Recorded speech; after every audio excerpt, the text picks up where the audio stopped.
Today's show is sponsored by Adventures Unlimited Press. Take your mind on a literary journey and go to adventuresunlimitedpress.com to purchase books from our famed experts right here on Truth Be Told. That's adventuresunlimitedpress.com.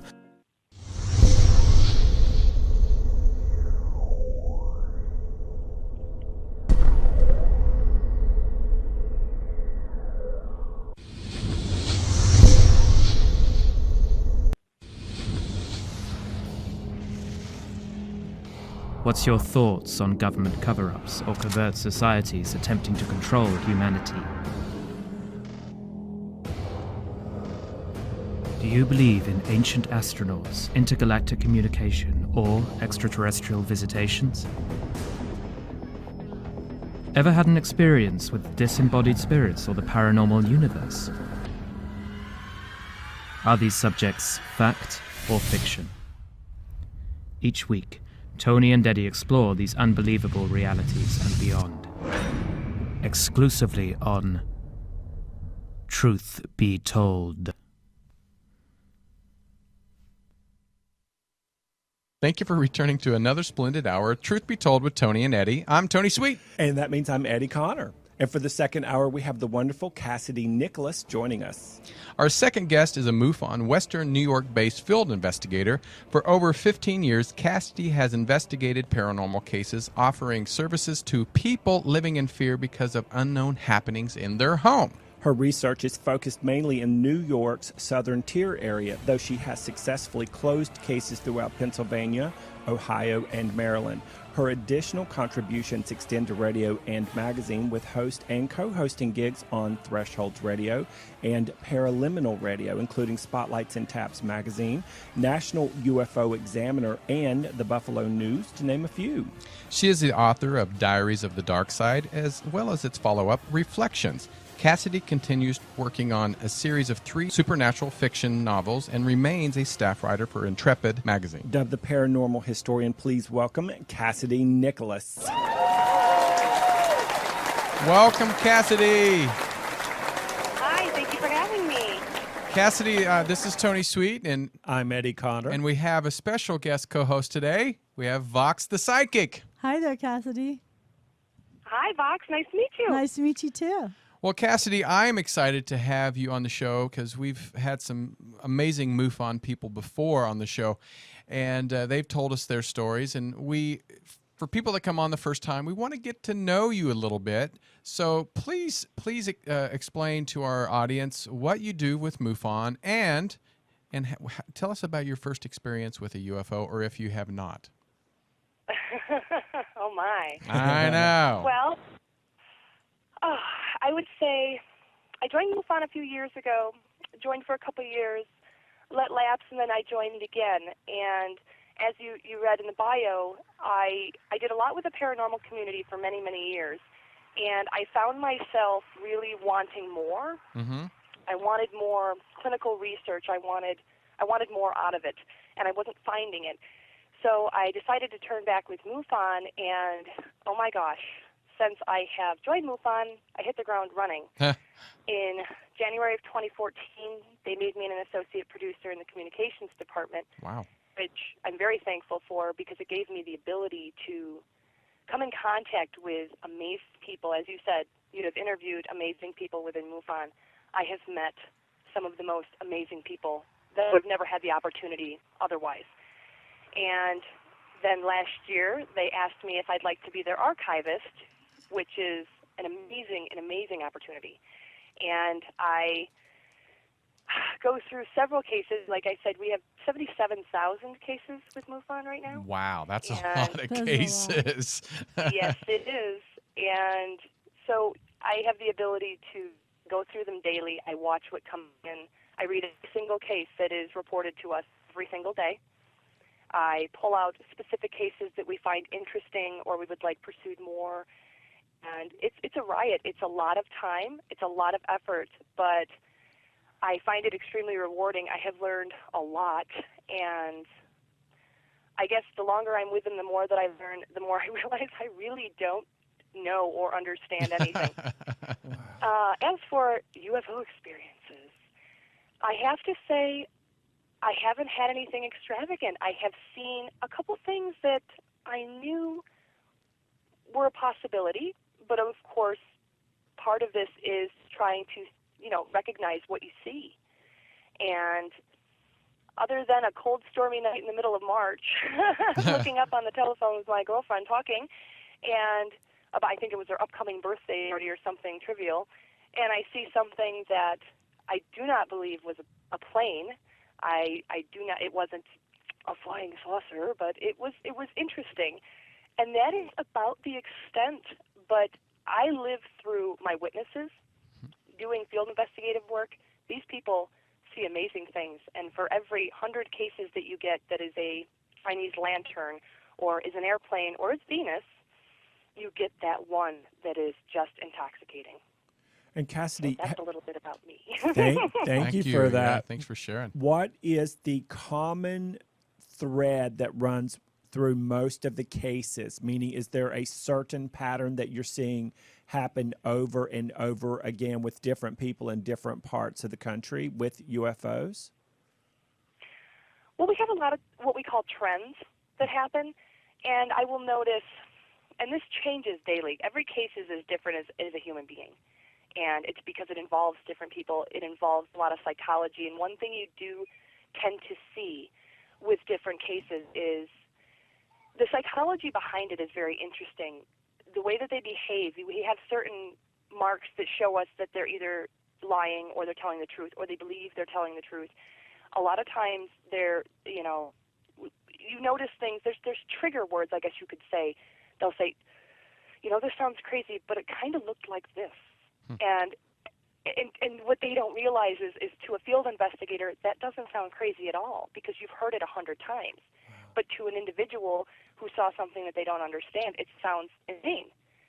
So there's a lot of trends we see with how people try to explain what they don't know. And as for trending, it will go in waves, honestly. Like right now we're seeing a lot of orange fireballs, but we also are recovering from the 4th of July, which is Chinese lanterns. And they make them in several different colors now, which is a lot of fun. So we're seeing that, but we have a Project Orange in MUFON now that is trying to pick apart some of the cases that they don't believe are Chinese lanterns. You'll get a certain bunch of cases within a few weeks that you'll see a lot of triangles, or in one day you'll have 35 submissions and 26 of them will be from Texas and be completely different. So every day is something different, every day. Well, I noticed. I went on MUFON.com and was looking at the sightings in 2015, and there's just in the U.S. alone, there's quite a few sightings.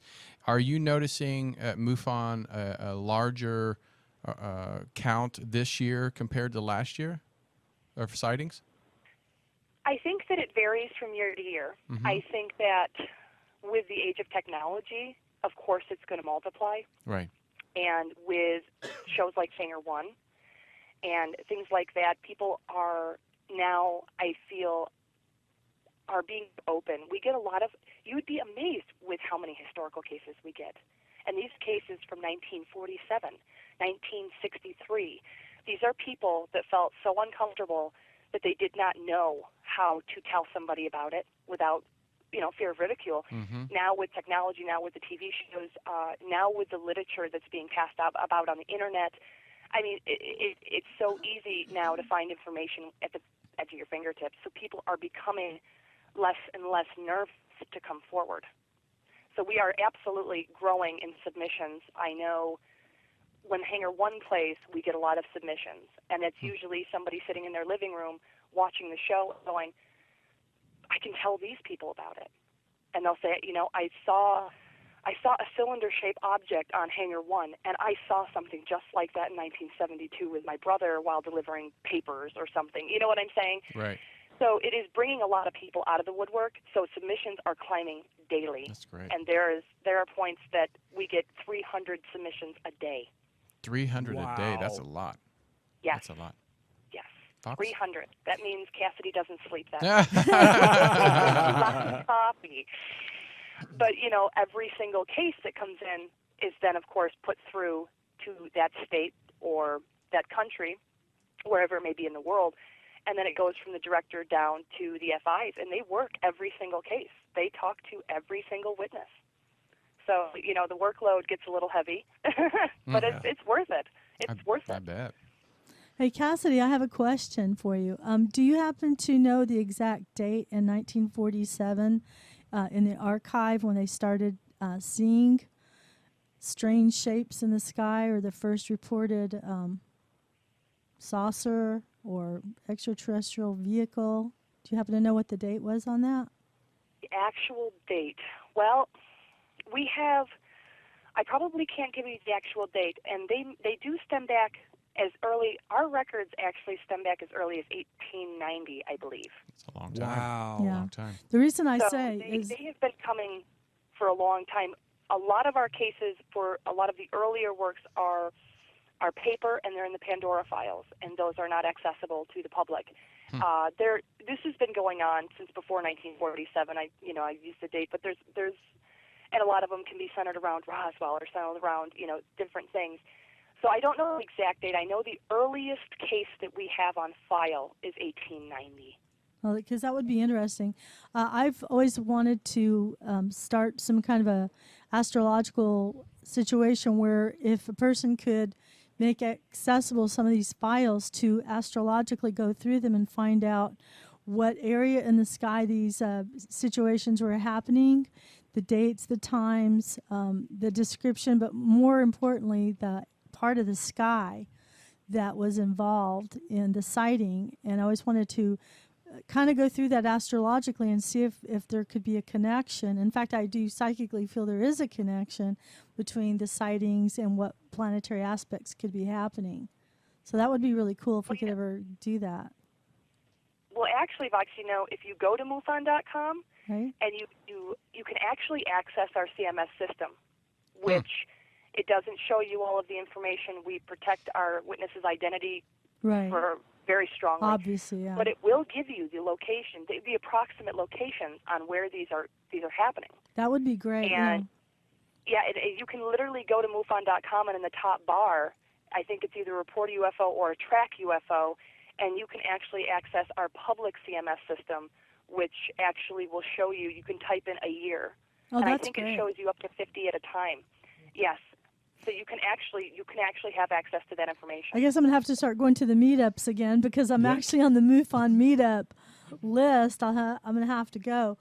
Do you have any definitive descriptions in there? Like this was a major event that many people reported. Or do you have anything that is archived in that way, or just all separately? Well, as well as searching for a date or time or a shape, you can search in many different facets of what you're looking for. Okay, great. And this is what's so great.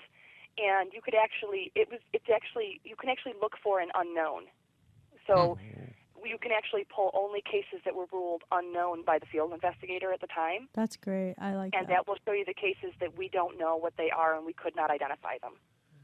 Wow, that's such a great question. And you can tell just listening to you answer the questions, Cassidy, you've got that little spark and that electricity in you. Right. You can tell that you really love doing this. It's really an interesting, and as cross-eyed as individuals look at us, because for so long people thought that anybody that had anything to do with any of this was off the rocker. It's amazing to see and knowing now more the integrity and the intelligence and the education level of the people involved. And I think that's a really strong point. And I am very passionate about it, but I'm very passionate about the people I work with, too. These people are astrophysicists. These people work for NASA.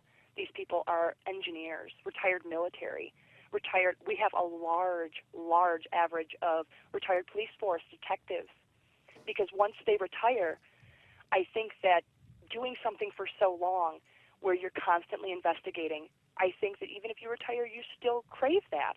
Yeah. And that's why I believe that we get a lot of retired law enforcement, because they're doing the same thing. They're analyzing their witnesses. They're trying to figure out, what, where, when, why. And it's the same kind of thing. So it's very productive, and I do love it. And I get the phone calls, anything from, hey, in 1948 we had 3 occurrences, and I believe that they were in Nevada, or I believe that they were in Colorado. Can you find them? Wow. And you go, yeah, I can And do I'll that. say, what'd you say? I said, yeah, you can do that. Yeah, and I'll say, oh, give me about an hour. I'll have somebody say, how many cases in New York have they reported everything went absolutely silent before the sightings? And I say, I need about a week for that. Well, Cassidy, But I get a lot of queries. And actually, we're doing something really, really fun and really interactive and amazing that I'm very excited about. MUFON has now started on our website an actual internet archive where we are taking case submissions that we categorized into 3. And these are submissions given by a police officer, a pilot, or a military individual. And we find those cases to be very valuable because those people are highly trained in observance. So cases that are ruled unknown, we are going back through them and basically writing them up as a small story and actually releasing them, so we will have an interactive cyber archive for people to read and to learn. And it's very exciting. It's a lot of work, but it's a lot of fun. I'm sure it is. Gosh. Cassidy, I have a question. With MUFON, you've been around for over 40 years, and your organization is an amazing organization I've loved to work with. The government has kept so much from the American, well, just the world, but American people. Is there classified files that you, as MUFON, have not shared with the public? Or is all files open to the public? Well, it depends. That's kind of a loaded question. When it comes to what MUFON does is takes and studies witness submissions. Right. And we do not release our field investigative reports to the public. We will release our findings, but to keep that witness safe, we do not release certain aspects of our findings and things like that. We will protect that witness no matter what. I understand that. But the incident itself, you'll...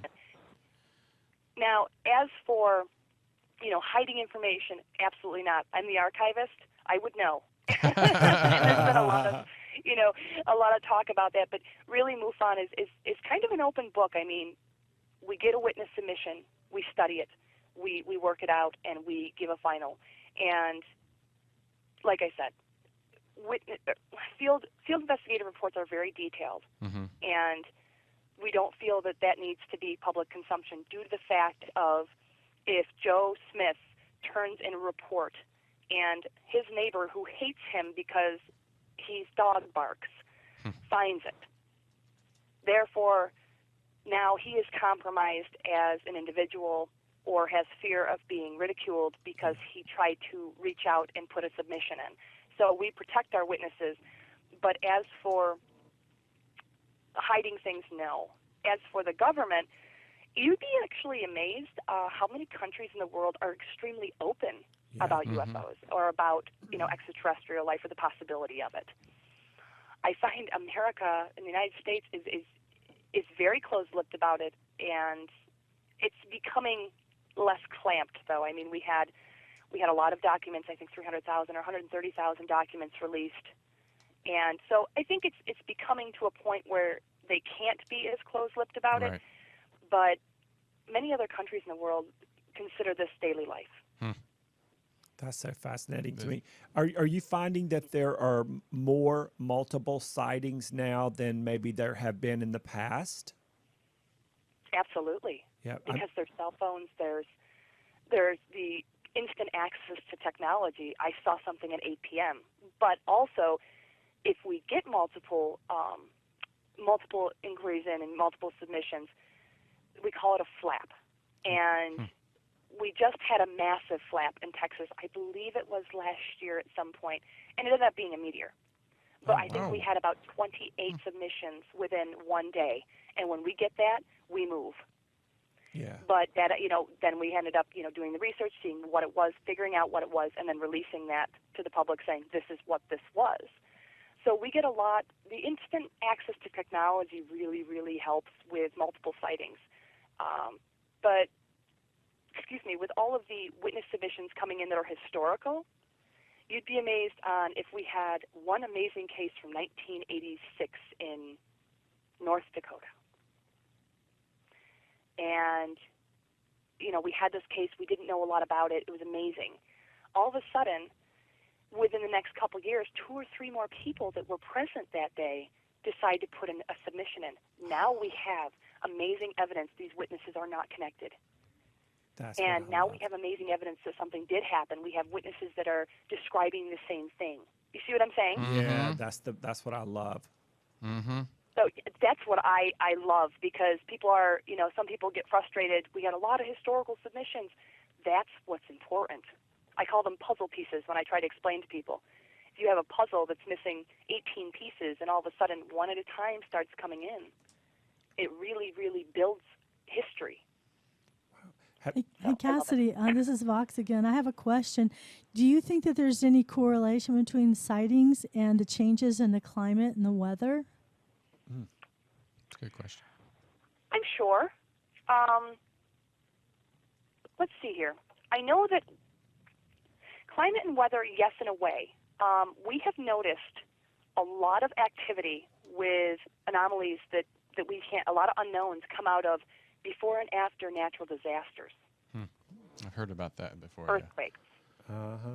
Yeah, I've always thought that there could be a correlation. And how many people did you get to hear about with that recent meteor that went down in Argentina? Argentina, actually. There was a huge... I don't know the numbers.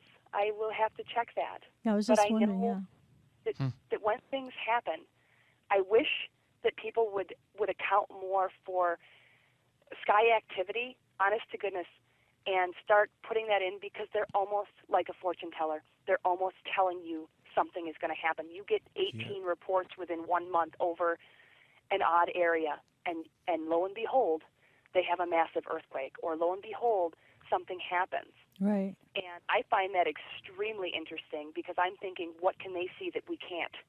Yes. Yeah, what do they... It's documented. There's some, back in the day, they said it was on the cover of the Los Angeles Times back in the day, that there was a huge ship literally over the, no pun intended, over the Hollywood sign, but over literally right here where we're at, if you think about it, because if we were standing on the roof, we could have seen a great shot of it. They brought the military out. They were shooting at this craft, or getting ready to shoot at it. During World War II? Yeah, and it just disappeared. Are you familiar with that at all, Cassidy? Yes.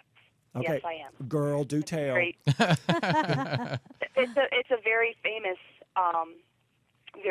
case, because they thought it was actually an attack. Yeah. And then the thing disappeared, and that happens more than people think it does. Wow. It's not only in Los Angeles. That has happened in several areas of the world. They have had where the military has shot at something or spotlighted something. It's happened. We have multiple witness submissions from Vietnam. From World War II. Oh, my God. What happened in Los Angeles is one of many. And it's just amazing to me that we're just hearing about them now, because these men are coming forward, these women are coming forward, and they didn't before. And even as recent as Afghanistan and the Middle East, we have also had reports of the same thing. Have you heard this yet? There's a huge cave system over in Vietnam. And they have talked about, the locals there had talked about spaceships and stuff like that for years and years and years. And the locals say don't ever go into this particular system of caves, because there's the devil creatures that live in there. And what they're talking about are the reptilians. Not to make this too woo-woo or anything, but recently somebody just released a photo they had taken back in the day when they were exploring in the cave, trying to find the person who disappeared, and they caught a picture of a reptilian in the shadows in the cave on black and white film. Have you heard about that one yet? I have not. What I would say is go in the cave. Oh, girl. Come on, Eddie, let's I go. think not. And and I'm very, very critical on a lot of photography Yeah. because with, like, again, technology these days, you Photoshop. can make anything happen. Yeah. And you can age it properly. You can, and I'm not saying that this wasn't a true photograph. I'm Right. just saying that it would, that photo itself should be absolutely picked apart I do and too. to see if it's legitimate. And if there are these cave systems, open them up. Oh, and But that's what me. they. I'm kind of the doer of things. Yeah. I'm kind of I want to go. Yeah. Well, you can. And, Because, yeah. if these people had the folklore, I find, especially with a lot of the paranormal work I did and a lot of the historian research I've done, folklore usually stems from something. Yes. Urban Yes. legend Right. Where there's stems from smoke, there's something. fire. Yeah. Yeah. You That's just so gave me true. a great idea, Cassidy, in what you said too, Vox, and that is, wouldn't it be fun to go back? I mean, this is a lot of work, but wouldn't it be fun to go back and track mass sightings of UFOs over certain areas just prior to earthquakes that'd be or good. Yeah. typhoons or tsunamis? Or Oh, yeah. military nuclear activity and stuff, and then see the coalition between the two. So to get your earthquake kit and Yeah. Well, I'm saying get one now. yeah, me too. It's time. Whoops. Now, this is kind of interesting on the same note. I just recently did a show on the conspiracy theory of the hollow earth. And in researching that, every single civilization on Earth has some kind of mythology about their ancestors crawling out of caves. Really? Very interesting, yeah. And I had never heard that before, but I do know that we evolved from species that came from caves, and I've always had a thought as well that Noah's Ark really was a spaceship, and that's how you get two of everything on one single craft. And maybe there were things that got placed there or things that landed that hid there. All these things coming out, and you can't refute the fact that there possibly are extraterrestrials in the form of reptilian or Right. whatever. Yeah. That could have come from there. So I just think that's kind of an interesting correlation about the caves. I do too. And Cassidy, do you, when you don't just investigate UFOs, but also alien sightings? Is that correct? And if it's true, what do you get the most? Greys, reptilians, humanoids? I mean, what do you get reported the most? What we get reported the most is usually grays, usually a tall, thin figure, a larger head, almond-shaped eyes. We do get that a lot. Now, there's a lot of theories out there of what these could be. We get a lot of people that say, we even get reports that say, oh my gosh, something was in my room. And that's all they say. And this can be anything from a close encounter to lucid dreaming to laying too close to an old electrical socket when they're sleeping. There's a lot of things that can cause it, not saying that there aren't close encounters, because there are, and there are a lot of them. Yeah. But really, we get a lot of the grays, a lot of thin, tall, long fingers, thin and tall. And I kind of, I step back and look at a lot of this stuff, and I'm curious onto, we have the Hollywoodized, Yeah. or brought forward, is this something that's subconscious coming through, or is this something that they're legitimately seeing? I would love to go back and see who first, painted or drew a picture of an extraterrestrial and why. Well, that's something that I think is interesting. The reason I brought up the year 1947, the famous occultist Aleister Crowley, upon his death in December 1947, was supposedly, outside of the 1800 date that you gave us, was the first time that they had actually spotted an extraterrestrial / vehicle as well. And Aleister Crowley drew the first picture of what we now term a gray in the cover of one of his books called The Confessions of Aleister Crowley. It's on the frontispiece. So I always thought, all the things that we're talking about, they seem to have some kind of strange connections. And I think that's really fascinating because the dates correlate, the visuals correlate, the details correlate, and you and I are on the opposite sides of the same coin trying to figure out what this is, where they come from. Now, are you familiar with, what is it, the planet Reticulus? Or the beings that come from there? Because the two the two type of aliens that several of my clients have come to me to discuss. One was the really short, kind of ugly. No offense, extraterrestrials, but because I mean I'm serious. But I've seen a gray, and I've seen it in conjunction with a shorter, darker, more sinister-looking creature, and I was wondering if you know what those are called. Personally, no. Okay, just checking. I have. When you talk about short, ugly beings, I look through history. That's how I build my timelines. That's how I build what I see is real and what I see is not. And I've noticed that there are a lot of urban legends, especially all across the world, of the little people or smaller beings. And I find that interesting. Wow. I find a lot of the urban legends that sometimes come out of ancient civilizations and things like that, some of their gods, some of their, things, they all correlate to the same aspect of what I think you're trying to say is kind of like where they come from and what are they. Right. Just from your professional I think historically standpoint. people have been seeing things, and before Aleister Crowley did that sketch, I own Confessions of Aleister Crowley. I mean, years before that, we were still having sightings. There are Renaissance paintings with things in them that we don't understand. Mm-hmm. We have no idea what was in the head of that artist because they're long dead, and I'd love to ask them, trust me. The only reason that I ask is because such a major sighting, along with the publication of that photograph, I think is really meaningful. Not to say that other people haven't, depicted those things, especially the frescoes in certain parts of Italy where you see like two beings in some kind of a spacecraft flying over in the back of an altar. I mean, so obviously these things have been there for a long time. I'm just trying to check out and see, whatever you might know about what those particular beings are called. I'm a very clinical and critical investigator.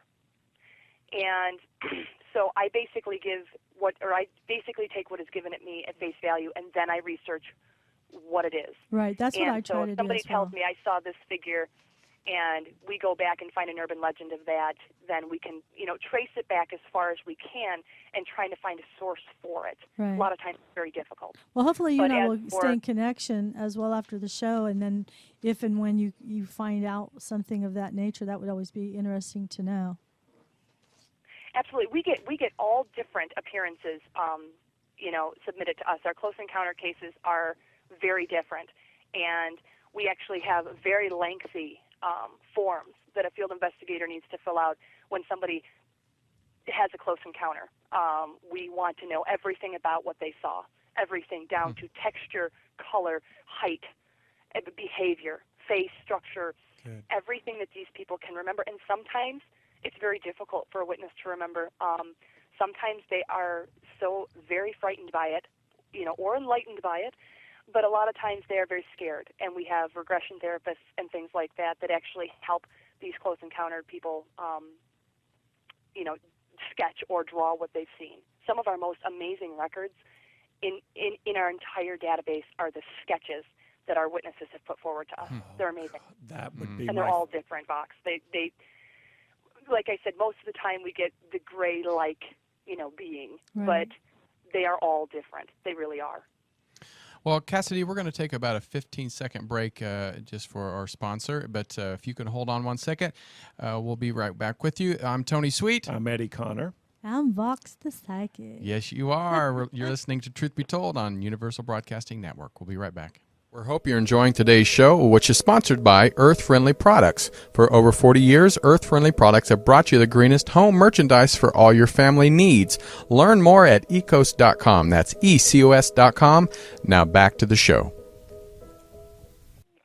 Hi, and welcome back to Truth Be Told with Tony and Eddie. I'm Eddie Connor. I'm Tony Sweet. And I'm Vox, special guest. And we have Cassidy Nicholas on the phone with us. She's a part of MUFON, and she's one of our favorite guests who was talking about anything to do with MUFON. Now, one of the things we like about you is that you're skeptical is the wrong word, but you've got that wonderful scientific background, and you have the skepticism in there, but you've got it grounded in this sort of nice little Woo-woo's the wrong word. I'm sorry, It's Cassie. a southern word. Yeah, woo-woo. it's a southern word, but you've got it grounded into this like exciting stuff about you.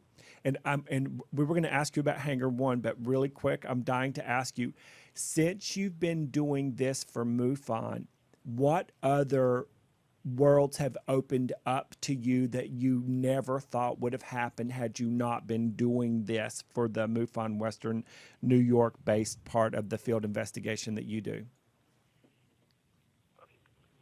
In what aspects? Meaning, like when you went into this, like you obviously have a love for paranormal, I'm assuming, right? Mm-hmm. And the otherworldly. So as you started doing this with MUFON, did it open you up to things you never ever thought about before this position? Absolutely. Absolutely. And, doing a lot of paranormal work, I did a lot of things. I was, as a young person, extremely impressionable. I was never the kid that saw things inside the box. I looked at the box. I looked the outside of the box. I looked at the table the box was on. And I have always been that way. And I think that's why the fringe studies kind of reached out to me like they did. Yeah. And I found, like I said, I was very impressionable in my younger years, and I'm still very young. But I think that doing the paranormal for so long and thinking, oh my gosh, that's amazing. Oh my gosh, that's amazing. And then being able to scientifically give a reason for why that is happening. Now, there's a lot of things, trust me, that I can't tell you why they happen or what they are. They are still anomalies to me that every day I still try to figure out. But when I went back to MUFON, that need I had for, critical thinking was not found as much in the paranormal realm, I call it. Right. And what it has taught me is things that people that I would never have contact with, an astrophysicist or somebody that works at NASA, or these people, these high caliber people, have completely helped me to mold into who I am today, and they have taught me things that 10 years ago I'd go, I don't know anything about that. And I think that, working in the archives, I've always loved history. I've always focused on history, and I have been given the ability to be a worldwide archivist for this for this organization as well. Excuse me. And I have been able to meet people and go places, and just to me, what it has opened up is a completely new Cassidy. If that makes any sense to you. Yeah, 100%. It has taught me that I don't know anything. I know nothing. And the more I learn, the more I want to learn. And I think that, now my focus, as before 10 years ago, I want to go and investigate a house that's supposedly haunted. Now I want to go to the pyramids in Egypt. I want to study them. I want to go to these places that have had massive sightings. I want to go across the whole world. And to me, I think being with these high caliber people has just molded me and given me so many outlets, including Hangar 1, including different, I've learned so much. I can't even begin to say how humbled I am by what I have been given as an opportunity to learn. And now my focuses are so wide. So, no matter where I go in my life, I am completely equipped more so than I was before. Not that like I said, I know nothing, but now I am a completely different person. I am equipped with more knowledge, with more education, with people behind me that just intimidate me with how literally, I'll use the word awesome, they are. So I think that it's geared me towards amazing things. Amazing. I never thought that for 1 minute that I would be on television. And I never thought that I'd be doing the things that I'm doing today. So the 10 hours a day of archivist work is not only learning, but opening more and more every day. It doesn't end. It just continues. Well, I'm excited that season 2, I'm not excited that it's over, but season 2 of Hangar 1 on the History Channel, or H2, was amazing. And it was great to see you on the second season. And a lot of the episodes had great titles, and I just want to go over a few of the titles, and maybe we can touch on a few of those because time is getting away from us. When the first episode of season 2 was called UFOs at War. We've heard about in history that it wasn't UFOs at war with us, but UFO sometimes are at war with each other. And I think over in India, over in Germany, and certain countries have witnessed UFOs battling each other. Was that the case with this first episode? No. Like I said, when I was talking to Vox earlier about natural disasters and things, right? We also notice a very, very large heightened occurrence levels with war. When humanity is at their worst is where they show up. And it's almost an observance, I think. When this goes back, to the ancient times. And like I said, as freshly as Afghanistan. And it's amazing because it seems like when humanity's being really stupid, they show up. Yeah, that's 99% and most of the time, especially in World War II, these men saw these things. This light came down. They started shooting at it. There was a whole battalion of men that became deathly ill and had to retreat to a cave and was, I think, there for 8 days before they were rescued. Wow. Because they couldn't even walk. Vomiting, it was almost like radiation poisoning. Now, Vietnam, they're doing patrols. They see something come over, and they shoot at it. They get, retaliation fire. This is the exact same ammunition that they are shooting at this thing. So UFOs at war really kind of focused on them showing up during wartime activity. And now actually there are regulations in the U.S. military. You do not shoot at an unknown object, whether it be That's enemy, probably smart. whether whatever, nothing extraterrestrial, don't shoot at the aliens. No, I'm saying if you don't know what it is, don't shoot at it. And because of these issues where they have run into these things, they had to put that into regulation. Because whatever they are much stronger than we are. I was going to say, don't make them mad. Don't mess with them. Like the War of the Worlds. Worlds. Don't shoot it. We're only So a that was million what UFOs years at war was. advanced. Yeah, a bullet's not going to do too much damage anyway. Were there particular sightings or group sightings over Hiroshima before or after the atomic? I'm not sure. I would love to know that. I'm sure there was. I can review it. I'm sure there was. Wow. I find that whatever they are, and a lot of people have their theories on all the different kinds and the different planets and all the jazz, but whatever they are observing us. They're a lot smarter than we are. Heck yeah. And they seem to show up when we're being very stupid as humanity, or something really bad is going to happen. And I wish more people would educate themselves and figure it out. I do too. Earlier you were talking about if more of us would pay attention to sky activity. I think you should trademark this word, Skytivity. Let it be one of the things that you guys do at MUFON, because then it gets us all on board and wants to play with you even more. There's a site you might want to check out unless you already know about it. It's called slooh.com, SLOOH. And if you join up, and I'm a member, but I'm not a spokesperson, you can actually have them direct a huge, incredibly powerful telescope at different points in the sky, so you can observe things yourself. And there's actually been regular amateur people that have discovered planets and all kinds of things. And who knows what you guys might be able to see with a directed telescope. Yeah, I've heard of this. Check it out. I've heard of this. I actually, we've got some eclipses coming up in September, and I actually go online and I watch them from the computer. And I would just say check that out and see if you guys might actually be able to do some kind of collective work together. I think that would be really great.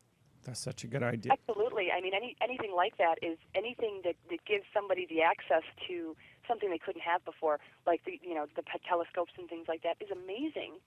I mean, we have a lot of tools we use, and I think that would be very good as well. I mean, we use Stellarium, we use a lot of the flight trackers. It's really, technology has made things really fun. Yeah. Hey, Cassidy, what was your favorite episode in season 2 of Hangar 1? Your personal favorite? I have to say my personal favorite Hangar 1 episode was USOs, or underwater UFOs. Oh, and Hercules! What did I just put a picture up? I think it was, I think it was one of the first episodes that was on, and it was very surreal to me to be talking on a television show next to a man named Carl Feindt. Carl Saint is a very, very seasoned researcher, and he's an older gentleman, and his work in this field is impeccable. Yeah. And to watch, it wasn't even about the content as much as to watch me being interviewed next to that man, because, and even before the shows came out, I did a lot of research for the casework and things like that, and I had to call him a few times. The nicest man I've ever met. Wow. And this is another thing, you don't think that you'll ever get to know these people. Nicest man, oh my gosh, I could talk to him for days. He was just so wonderful. And I think that's why that was my favorite episode, because I was sitting next to a man that I highly respect. And, not to mention USOs are a huge part of events, a huge part of sightings, and we get a lot of them from our Navy. Yes, Oh. yes, These yes. are our military men and women that are they're out on a boat, they see this, and they say, this is going to sound really crazy, but this thing came out of the water. Mm-hmm. And, of course, again, it doesn't sound crazy. But to somebody who is trying to think rationally, this doesn't happen, it is. So I think underwater UFOs or USOs was my favorite, because all the way around, I love the underwater. I love any of the USO activity. I think it's really neat, and I live very close to the Great Lakes, and we get a lot of activity. Oh, child. So I think that was my favorite. Yeah. That's it was a great season, and I hope season 3 is. Have you heard if season 3 is going to be on, or is that still in I pending? have not heard yet, Vox but I'm says not, it I'm will not be in the on. know circles. Yay! Vox I do just my job. Vox just pulled a tarot card and said that season 3 will happen. Well, excellent. I hope it does, and I hope they have more of our MUFON people on it, because some of our investigators are the most amazing people, and they need to be out there and showing the world how much research they've done and how knowledgeable they are. Well, Cassidy, we want to thank you so much for being here, and we want everybody to go to MUFON.com. That's MUFON.com. If you want to join, you can actually join there. I think you have certain different types of memberships and you can look up sightings from all over the U.S. I'm looking at a map right now with some of the recent sightings. You can go back and type in dates to see what's has been reported in sightings. So there's so much there that you guys can participate in, and we hope that you guys go and enjoy. And Cassidy, what else do you have coming up? Because I know we're going to have you back, because we didn't even talk really about the paranormal part of the side of the work that you do and some of your books that you've written. So we definitely have to have you back. But what else do you have coming up for yourself? I am very quiet, actually. MUFON keeps me so busy that I'm usually in my office. I have a symposium that I'm part of in Minnesota coming up the first week of October, the Paradigm Symposium, and that's about it right now. Well, I'm the paper-pushing archivist, leaning over her desk in the office. Do you have your own social media? I do. I have a public Facebook page under my name, Cassidy Nicholas, and that is actually me on it. And I write back to almost every email that comes in, and I'm very interactive with it. Well, perfect. Well, we thank you, Cassidy, and we definitely want you back. And I hope you enjoyed your time here with us as much as we did with you. And tell everybody at MUFON hello from Truth Be Told. Thank you, Tony. Thank you, Eddie, and thank you, Vox. You're Thank so you. welcome. Thank Nice you, meeting you. Cassidy. All right, nice to meet you, and we'll talk to you soon. Bye now. All right. Well, it is time to say goodbye. Are we going to come back and do maybe a 5-10 minute, 5 minute worth of? I'm thinking. Yeah, let's have this. fun. Let's have fun. Yeah. All right. Well, let's go ahead and take a quick break. I'm Tony Sweet. I'm Eddie Cotter. I'm Vox the Psychic. And this is Truth Be Told. We're going to be right back for about 3 more minutes, and then you're going to stick around for Shar Vision with Shar Margolis. Don't go anywhere.